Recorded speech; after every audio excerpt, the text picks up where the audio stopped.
Hi everyone! Today I'm going to show you how to crochet this cute little square. It is made of a lot of front post stitches, double crochet front posts, and it has a really beautiful feel to it, and I feel like I find it really beautiful as well, the way it looks. But it has very pronounced corners, so I'm not sure if someone might dislike that. There is a little solution to that. You could choose to work the corner stitches, these 4 corner stitches, as a half double crochet only. You could do that, and then this gives you a little bit a more squarish look. And it's still cozy.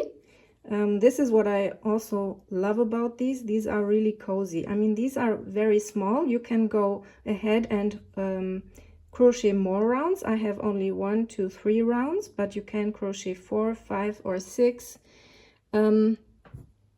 Yeah, and I made a few in different sizes. So here this is a sock yarn, and I crocheted it with a hook size number 3, 3mm. And here I have sport weight yarn, and I crocheted it with 3.5mm hook size, and here I have a 4mm hook size and a DK weight yarn, and I can show you the sizes real quick. So this is approximately a little bit more than 4 centimeters, and this one with the sports weight yarn is a little, no, it's almost exactly 5 centimeters, and here we have almost 6, so 5.5 approximately. This one, I would say, this is quite stiff right now. It's not washed yet, so maybe it will for sure, because it's a merino yarn, it will for sure get softer, but I think maybe it could be crocheted with 4.5mm hook as well, and would be really would feel really beautiful. So what else? I recently learned joining method. It's this join as you go method, and I tried it out here, and it really looks beautiful on these as well. So this is something that I might show you also. And what I did a few days ago, I spontaneously crocheted a triangle that might go with it, because I feel like you could make a cardigan with this, and with squares I feel like there is always this problem that you have either a situation like this, or you have a situation where you have here, let's say like this with a cardigan, right?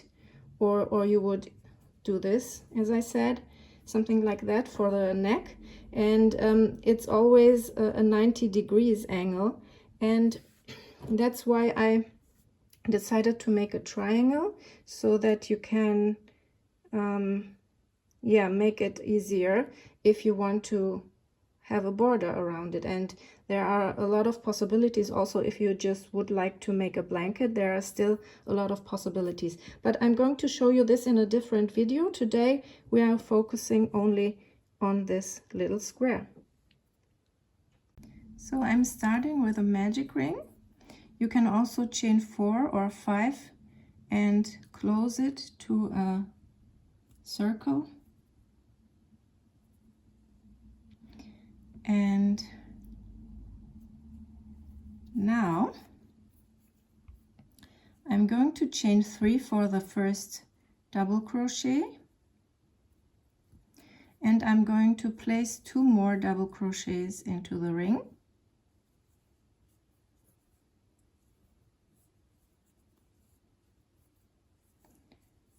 Now chain 2, and this is already the repeat. At the end you will have 4 times 3 double crochet, chain 2, but at the very end there is a variation, so I will make one more cluster with you together. So 3 double crochet, And if this should be a little bit uncomfortable with this ring, you can cinch it up a little bit, but so that you have still enough space, and chain 2. And I will continue this until I am almost at the end. So now I have 4 groups of 3 double crochet, and I didn't do the last chain 2 yet. What I usually do is I cinch up the circle at this point so that I can also see my square. And you have 2 options now for the next round. With this solid square, I'm going to make a solid square now, and I will show you just the color changes for another one shortly. So now you have 2 options. You could make a half double crochet into the chain stitch right before the double crochet, right? This is the chain of the first real double crochet, and this is the chain 3, and the third chain is the one that is right before the double crochet chain. And I'm going in there and I'm trying to get 2 strands because that looks neater, and I'm pulling up a loop, and then I'm just making a half double crochet here so that I can start at the right spot. And now I'm going to chain 3 for the next round, and I'm going to place another double crochet into this chain space. That's the first version. That's what you can do with solid squares. The other thing you can do is to chain 2 as normal, as you did for the other corners as well, and then find this third chain again. Did I slip stitch even? Did I make? Yeah, yes, I did. How can I forget so fast, huh? Okay, so third chain, again, I'm going through 2 loops, and I'm doing a slip stitch. And now, because I want to work into this chain space, first I have to chain 3 for the first stitch, and now the next double crochet I'm going to just go behind the first 3 chains and go into the same space. And this is the second version, what you can do for solid squares. And now the next step is we are going to make a front post double crochet around all of these 3. So I'll show you a little bit slower maybe. So I'm going from behind around, pull up a loop, and then I'm going to finish my double crochet as normal again. So I'm finding the next stitch, I'm going from front to back and around, and I'm pulling up a loop, and then I'm finishing the double crochet as normal. So one more time.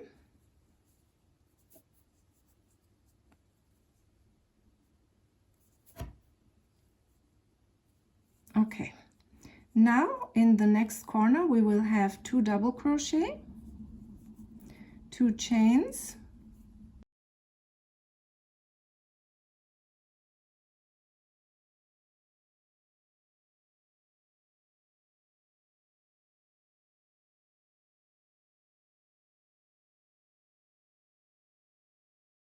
and then 2 double crochet again.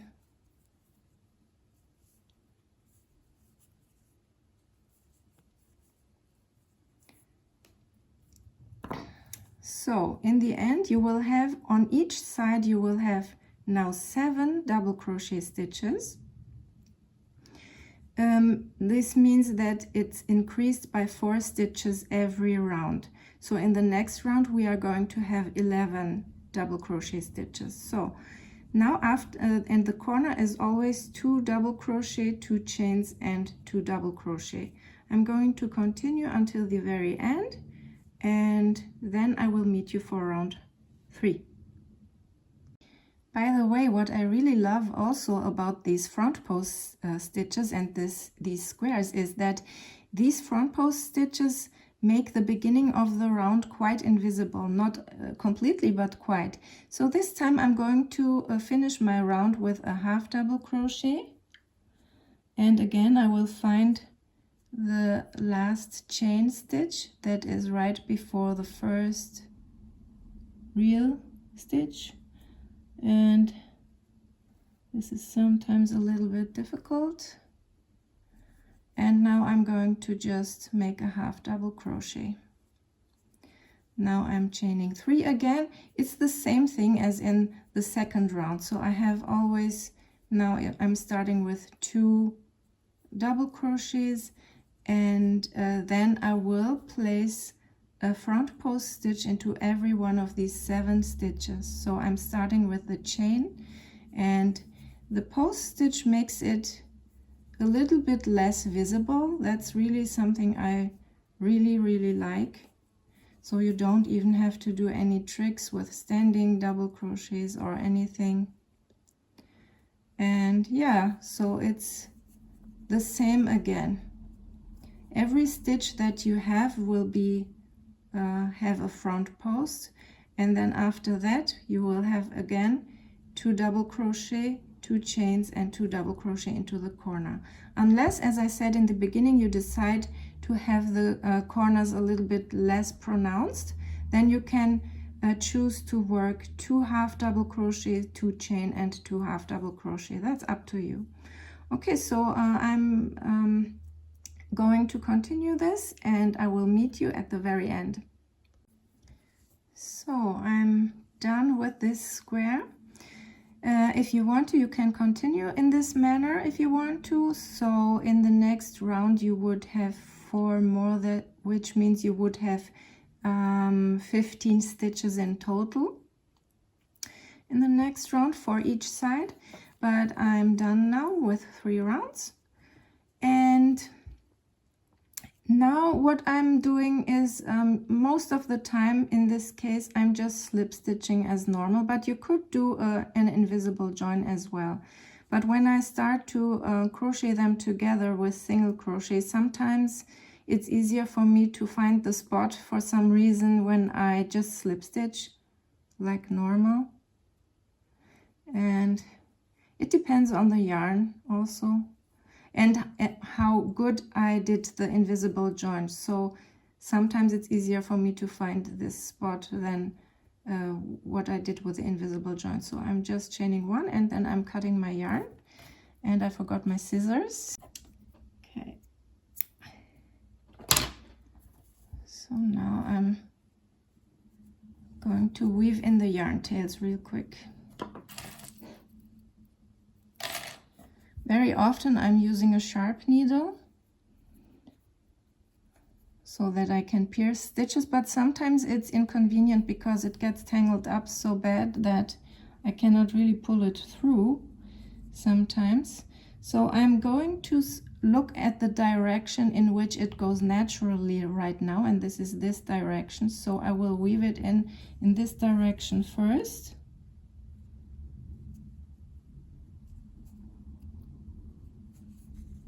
And with the magic loop, you really have to make sure that it's secure.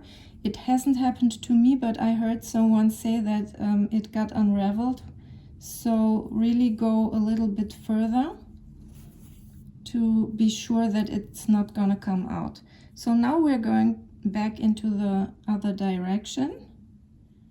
And this was a little bit I have to get used to the cameras again, to the filming. And yeah, I'm going just a little bit further. And then I think this should be quite secure. I'm doing it almost the same way, but not as much with if I would chain. and make a circle out of 4 or 5 chains. So this is what it looks like now, and I really like how neat this looks. So this will not look very neat. It looks neater, of course, with the invisible join, but I'm just going right now. Sometimes I go under this loop, but I know that I will use it to crochet it together. So what I'm doing right now is I'm just going down here somehow. Oops, I think I wasn't on the camera, so I can show you again. I'm grabbing a loop here, or 2 or 3, and I'm going down there.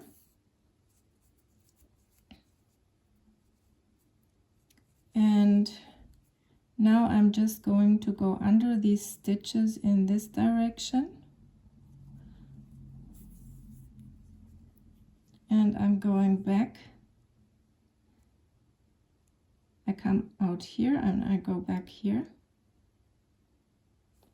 And usually that's all that I'm doing with this one. But sometimes there can be situations where I can weave in the tail in these other braided, like a braid in these chains. So that was it. So for the color changes, I just made my first round and I finished off like normal. I usually go into one of the other 3 spots to attach the yarn. So I'm going through my corner and I'm grabbing the yarn, and then I'm going to chain 3. You could also chain 2, of course. Some people chain 2 for the double crochet because so that it doesn't have a hole too much in this area. And now I made my 2 corner stitches, and I also at the same time trapped the yarn tail a little bit with this 1 stitch, because I don't know, I haven't done it yet. I don't know if it's possible, but I'm not going to be able to trap the yarn with the post stitch here now. So I'm just going to continue as I've done it with the other squares, and then I'll come back for the last color change, and then we can weave in a few of these yarn tails. Now, of course, when I say something like I'm not able to trap the yarn, I have to try it out. So I think I am able to trap the yarn. So I'm going behind this, and then I'm taking a yarn tail like this. And then I think it is trapped now. So I should have tried it out. Okay, so now I'm doing the next one. So this is very new to me right now. So I'm going behind and I'm going to lay this over here like this. And I think it's not visible. So this is for further experimentation, so it is possible to trap the yarn. The tail is in the front now a little bit, so for the last 2 stitches for the corner I'm going to just take it back like this, and I'm still holding it in a way that I can still trap it with the next stitch. Oh, this is visible now, or isn't it? Yes, a little bit. So yes, further experimentation. I'm just finishing this round, and then we can attach the last color.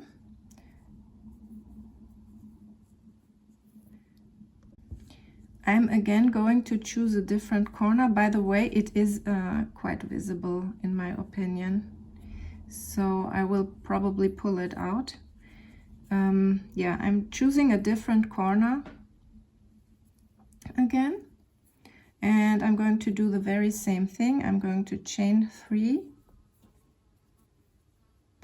and place another stitch into the corner, and I've trapped the yarn tail again. And so I'm going to do the exact same thing as before, and I'll come back for weaving in a few of these yarn tails.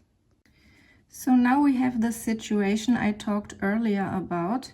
I have woven in the very last tail in here already. You can see it. I snipped it off here.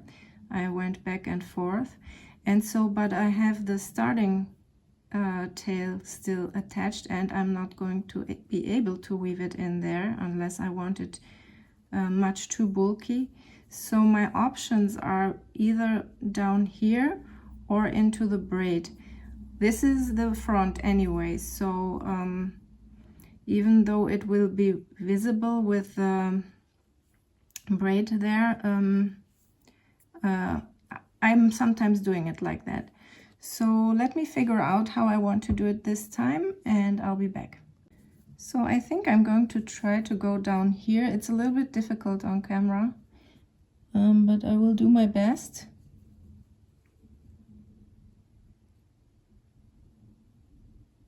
So I'm going in a circular motion a little bit, just as I would for the for these braid stitches.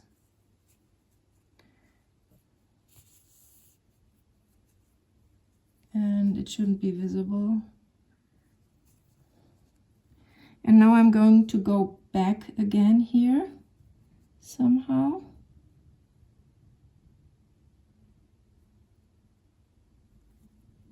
Like this.